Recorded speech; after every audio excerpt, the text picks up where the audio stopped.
আমি সুমনা, আমার আরেকটি নতুন ব্লগে তোমাদের অনেক অনেক স্বাগত আর অনেক অনেক ভালোবাসা দিয়ে আজকের ভিডিওটা শুরু করছি। আজকে কি বার? বুধবার। তো যাই হোক, সকাল এখন বাজে হলো 7:15। এখন থেকে আমার ভিডিওটা স্টার্ট করছি। আর সকালবেলা উঠে আশিবাসি সব সারা হয়ে গেছে। আর এই যে বিছানাপত্র পুরো একদম পিটপাট গোছানো হয়ে গেছে আর কি। আর হলো এদিকে ওদিকে সব ছিটানো রয়েছে, এগুলো এখন সব ভেজাবো। বালতি করে জল নিয়ে সার্ফে করে দিয়ে সব ভেজাবো। আর মেয়ের জন্য ভাত বসিয়ে দিয়েছি, আজকে আসবে ননদ, তো এসে আবার চলেও যাবে, সকাল সকাল আসবে। তোমার দাদা ভাই গেল কোথায় কি জানি, এখন রাগ হচ্ছে কারণ জল নেই ঘরের মধ্যে। জল আনবে, বাজার করবে, তারপরে আবারও কাজে যাবে। তো সেগুলো না নিয়ে এসে এখন মানে কাকার দোকানে গিয়ে বসে আছে, না কোথায় গেছে ওই বলতে পারবে। তো যাই হোক, এগুলো সব নিয়ে এসে দিলে আমি আমাদের ভাতটাও বসিয়ে দিতে পারতাম। কি আর করবো, তাহলে বলতে কি রান্না বান্নাটা তাড়াতাড়ি হবে। আর তোমার ধর আজকে হয়তো মাংস নিয়ে আসবে, মাংস রান্না করব। তো চলো ব্যাক ক্যামেরা করে কিছুটা দেখিয়ে দিই কী কী কাজ করে ফেলেছি আজকে সকাল সকাল। সব মেরে দিলাম এই সাইডে ওই সাইডে, এখন কাচাকুচি করিনি, দেখো তাই কত ভেজা জামা কাপড়। তো যাই হোক, আর ওই যে চালের ওপরে বালিশগুলো দিয়ে দিয়েছি মেয়ের। আর বলো না, আজকে ঘুম থেকে উঠেছে হিসু করালাম, বাইরে বসিয়ে দিয়েছি। আজকে মেয়ের হাতে সবজি নেই, কিন্তু চাল ডাল আর সয়াবিনের বীজই আজকে বসিয়েছি, কারণ তোমার দাদা ভাই বাজার যাবে। তারপর আর আজকে ওই জন্য আর খাওয়াবো না, একবারে আবার কালকে। তোমরা ভিডিওটা দেখতে থাকো, আশা করি আজকে ভিডিওটা তোমাদের খুবই ভালো লাগবে। চলো এবার জামা কাপড়গুলো ভিজিয়ে নিই, তারপরে পরে আবার তোমাদের সামনে আসবো। ঝটাপট করে কাজ সারতে হবে। আর মেয়ে গেছে ওই ঘরে, পাশের ঘরে আর কি খেলা করছে। তো এই ফাঁকে কাজ করে অতটা সারা যায় আর কি, সেরে নিই।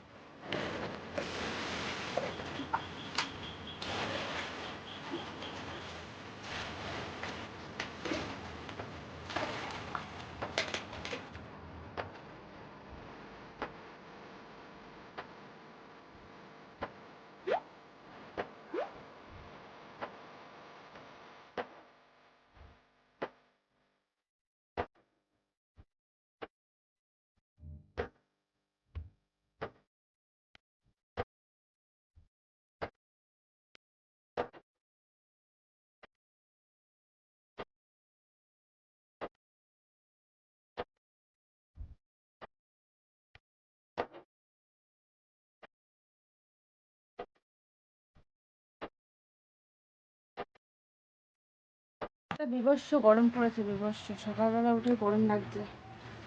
আর ফ্রিজের জল এখন খেয়ে খেয়ে এত অভ্যাস হয়ে গেছে, ফ্রিজের জল ছাড়া আর কি চলতে পারি না। খুব ঠান্ডা পড়লে তাহলেই মাত্র ফ্রিজের জল লাগে, না তাছাড়া সব সময়। কিন্তু আমি এমনি ডাইরেক্টলি খাই না, কারণ আমার মেয়ের ঠান্ডা লাগা যাওয়ার ভয় থাকে। তো ওই জন্য এই যে মিক্সিং করে খাই। আগে কিন্তু এইসব একটা ছিল না, যেহেতু ফ্রিজ ছিল না, এমনি জল খেয়ে খেয়ে অভ্যাস ছিল।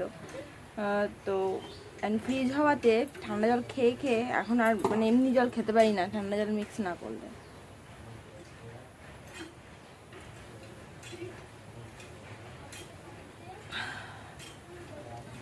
মানে ঠান্ডা জলটা খেয়ে শরীর জুড়ালো আর কি।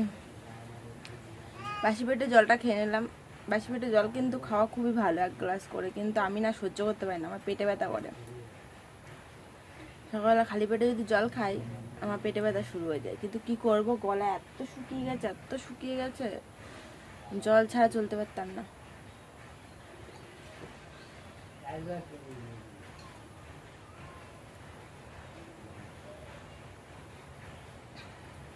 সকালবেলা উঠে তোমার দাদা ভাইকে ঝাড় দিলাম।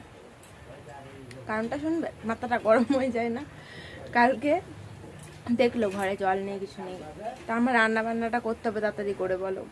মেয়েটা যেহেতু ওই ঘরে রয়েছে, তাড়াতাড়ি করে না সারলে খুব অসুবিধা। একদিকে মেয়ের ভাত, একদিকে আমাদের ভাত, এই দুটো বসিয়ে দিই। এই দুটো হতে হতে সবজি কুবজি সব কাটাকুটি করে নিয়ে তারপরে আমি ওটাও রান্না চাপিয়ে ফেলি, মানে যত তাড়াতাড়ি করা যায়।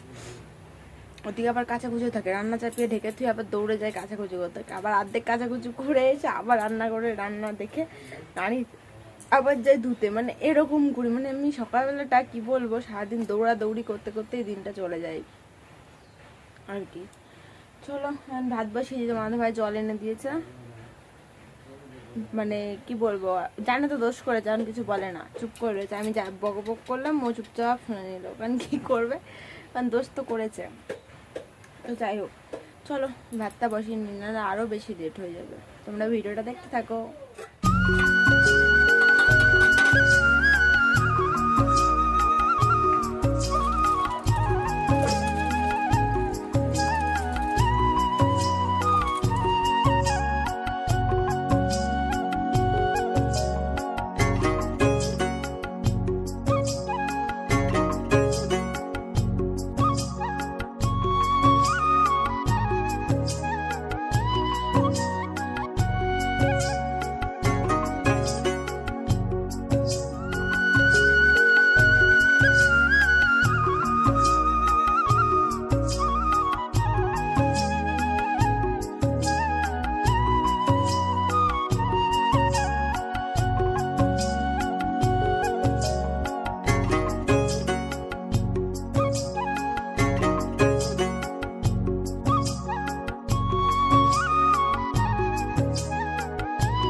তো বোন এসছে, তোমার দাদাভাইকে কিন্তু মনাকে নিয়ে এসেছিলো।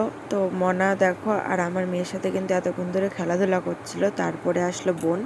তো বোন বললো ভাত খাবে না, আমার কিন্তু ভাত রান্না হয়ে গেছে, এখন মাংস কষাচ্ছি, মানে মাংস রান্না করছি এখন। তো মাংসটা রান্না হয়েই এসে শেষের দিকে আর কি, কারণ বোনকে এখন দিয়ে দেবো। আর বোন বললো পরোটা খাবে, তো তোমার দাদাভাইয়ের জন্য পরোটা নিয়ে এসছে, আর পরোটার সাথে হচ্ছে তরকারি না, যে ঘুগনি দিয়েছে, আর মনা ঘুগনি খেতে খুব ভালোবাসে, তো ওই জন্য ঘুগনি খাচ্ছে। আর এদিকে দেখো মাংস রান্না হয়ে এসছে, গরম মিট মশলাও দেওয়া হয়ে গেছে আর কি, এবার শুধু নামিয়ে দেবো আর কি। তো বোন পরোটা দিয়ে আর কি মাংস খেয়ে নিয়েছে, আর হলো মনাও মাংস খেতে খুব ভালোবাসে, শুধু এই খেয়ে চলে গেছে, কারণ মা ওদিকে বাড়িতে রান্না করেছে, মাছের ঝোল করেছে, ভাত করেছে, আর কি করেছে জানি না, শুধু বোন বলে মাছ নিয়ে এসছে রান্না করছে। তো ওই জন্য বাড়ি গিয়ে ভাতটা খেয়েই আবার বাড়ি চলে যাবে। তো তারপরে বোন চলেও গেছিলো। তারপর দেখো আমি সব কাজ বাজ সেরে স্নান করে এই যে আমটা কেটে নিচ্ছি, সবাই মিলে একটু আম খাবো বলে। তুমি কি খাচ্ছ? হাতে দেখিয়ে দাও, হাতে দেখিয়ে দাও। আম খাচ্ছ? এই তো সোনামা, আমি জানি তো তুমি আম খাচ্ছ সারা মুখ হাত পা লাগিয়ে। আবার রাগও দেখিয়ে দিচ্ছে। রাগ না, হাত ছেড়ে দেখাচ্ছে। ও ই হে এর ভাই মাখতার মুখের মধ্যে। তুমি খাও হাত দেখাতে হবে, হাত দেখাতে হবে না। খাও খাও, দেখাতে হবে না, তুমি খাও। শুধু জ্বালায় না, তুমি খাও, দেখাতে হবে। সব কাজ সেরে স্নান করে চলে আসলাম, মাথায় একটু শ্যাম্পু করলাম আজকে। মাথাটা বিশাল আঠা হয়েছিল গো, ওই জন্য শ্যাম্পু না করে থাকতে পারছি। আমার মাথা ভাই যেহেতু বাড়িতে রয়েছে, কাজে যাবে একটু পরে, তো ওই কারণের জন্য আরও শ্যাম্পুটা করে নিলাম। কি হলো হাসছোকে? খাও, অসুবিধা কি আছে। তো এখন একটু আম কাটলাম, আম খাবো দুজন সামনে, আর আমার মেয়ে তো আম খাচ্ছেই, দেখেছই। কালকে হলো এই আমগুলো দিয়ে গেছে হলো বাবা এসে আম দিয়ে গেছে মেয়ে খাওয়ার জন্য। মেয়ে তো এক পিস খায়, তাও ঠিক করে খায় না, আর বাকি মা বাবাই সব খেয়ে নেয়। নামই হলো ওর।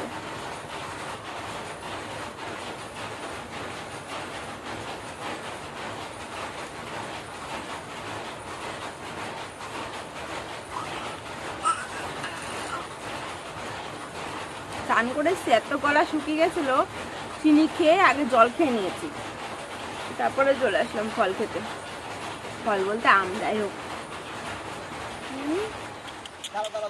তুমি কি পরেছো? গামছা। বাইরের ওয়েদারটা দেখো বন্ধুরা, জাস্ট অসাধারণ লাগছে না?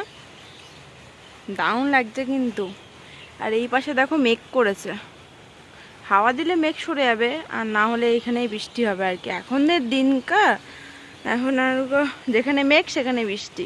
কিন্তু এই জায়গাটা দেখো কি সুন্দর লাগছে, ভাবলাম তাই তোমাদেরকেও একটু দেখাই আর কি। তো এই যে বাইরে হাঁটাহাঁটি করতে একটু বেরিয়েছি, বাইরে দেখলাম একটু হাওয়া দিচ্ছে, পাখার হাওয়া খেতে খেতে আর ভালো লাগে না, বাইরে একটু হাওয়া দিয়েছে, ভাবলাম একটু বাইরে একটু মেখে নিয়ে ঘুরি, তারপরে ঘুম পাড়িয়ে দেবো। আর ওকে একটু দুধ খাইয়ে দিলাম আর কি, গরম করে। সকালবেলা দুধওয়ালা এসে দুধ দিয়ে গেছে আর কি, তো গরম করে ওকে খাইয়ে দিলাম, একটু জ্বালিয়ে রেখেছিলাম আগেই, আর একটু রয়েছে, ওটা সন্ধেবেলা খাইয়ে দেবো আর কি। এই কালকে থেকে আবার সন্ধেবেলা ধরেইছি, কারণ কদিন আগের থেকে তো এক সপ্তাহ হয়েছে তাও ওকে সকালবেলা করে শুধু দিয়েছি, কারণ আস্তে আস্তে তো শরীরে সইতে হবে, কারণ অনেক আগে খাইয়েছিলাম, তখন সহ্য করতে পারিনি, বমি করে দিত, কিন্তু এখন দেখলাম সহ্য করতে পারছে। তারপর আস্তে আস্তে কালকে থেকে আবার সন্ধেবেলাতেও খাই দিচ্ছি, নাহলে বাকি দুধটা আমি চা করে খেয়ে নিতাম, দুধ চা করে। আর তোমার দাদা খুব বকাবকি করতো, কারণ আমার প্রচণ্ড গ্যাস হয়, তো দুধ চায় আরও বেশি গ্যাস, তো ওই জন্য বকাবকি করতো। এখন আমার ওকেই খাইয়ে দিই।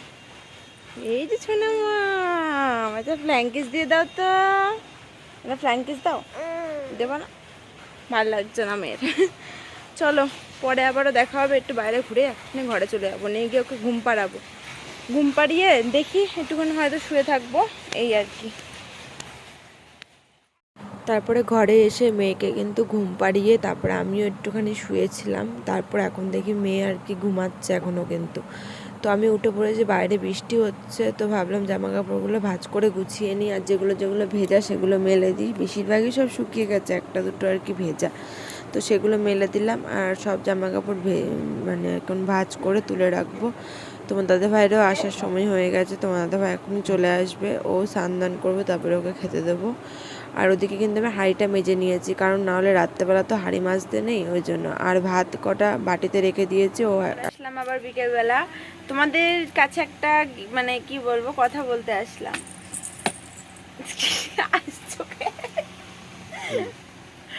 তোমার দাদা ভাই আইফোন কিনে দেবে আমায়, তাই না? দেবে না?